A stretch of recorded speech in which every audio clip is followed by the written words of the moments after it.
Hi guys, my name is Sarah. This is part two of my reserve list conversation. Um, guys, I am so nervous when I do this. I don't know if it's just me or if anyone else has made content before, but I feel like when you're in middle school and you're giving a report to your whole class and you feel like you're in your underwear and you feel uncomfortable and awkward. Is it just me? It might just be me. But I have a couple notes today. Hopefully, that will help guide my train of thought. We'll see how that goes.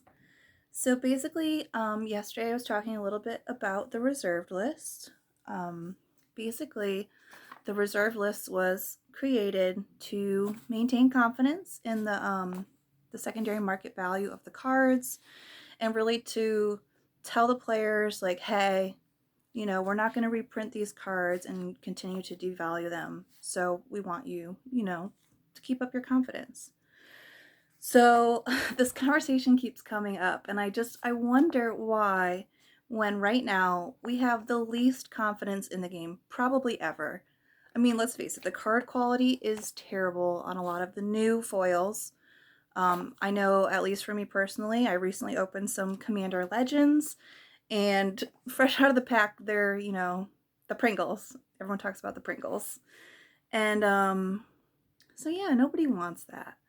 And so I just wonder, like, why now, when we're at this lowest level of confidence, do people actually believe that they're going to abolish the reserve list? That's it. These cards are going to be worth nothing. Everyone's going to unload them and take a loss. I mean, I don't think so. It just doesn't make sense. So, the reserve list was created on March 4th, 1996, which is actually 25 years ago to the day, as of today when I'm filming. And I think that's kind of important for a reason.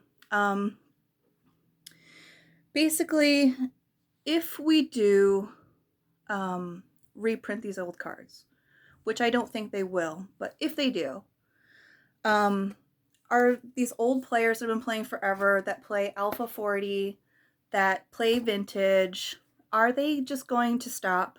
If we do, say, I know like right now with Strixhaven, they're reprinting a lot of modern staples, modern cards with the old borders.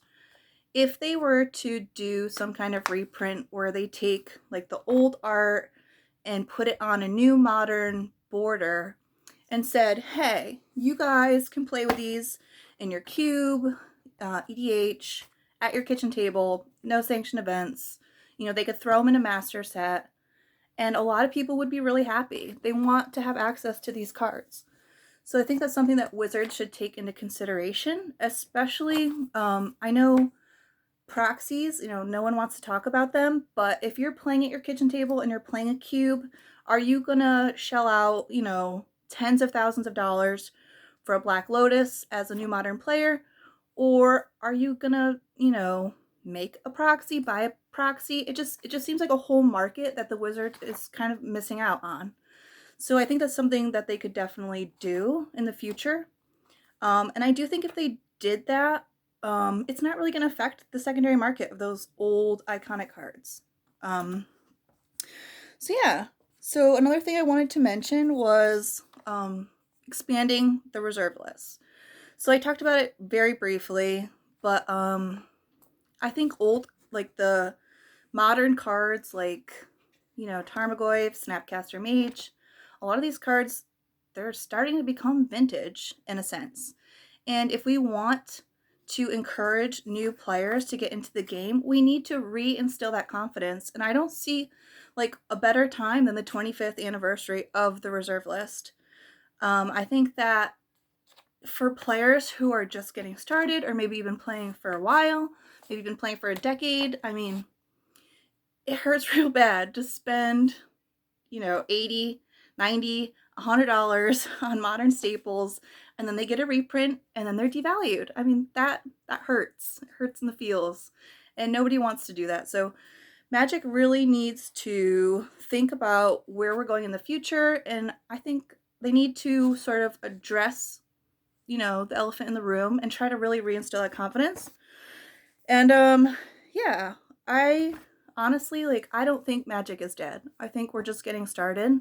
I think 2020 was a really weird year, and we're gonna kind of come out of that, and you know, we're gonna it's gonna get going. So yeah. So this was my second video. I think I'm not gonna give up. I'm gonna keep going. I have a lot that I want to talk about. I think the more I do it, the more confident I'll get. So I hope that you'll be kind to me. I know that the subject is very nuanced. I probably missed a lot of things I wanted to say, but you know, there's more time in the future to say them. So yeah. Oh, another thing I wanted to talk about was the perspective of different people. I think a lot of the magic community sort of has this idea that we all come from the same place, and that's kind of where these conversations come up, that we all sort of have the same experience, I should say. And I think that not everyone has the same experience. I think a lot of people got into the game for different reasons. Maybe they just collect, maybe they just love the art, maybe they play just with their family, they play at the kitchen table, um, maybe they play online. Everyone has a different relationship to the game.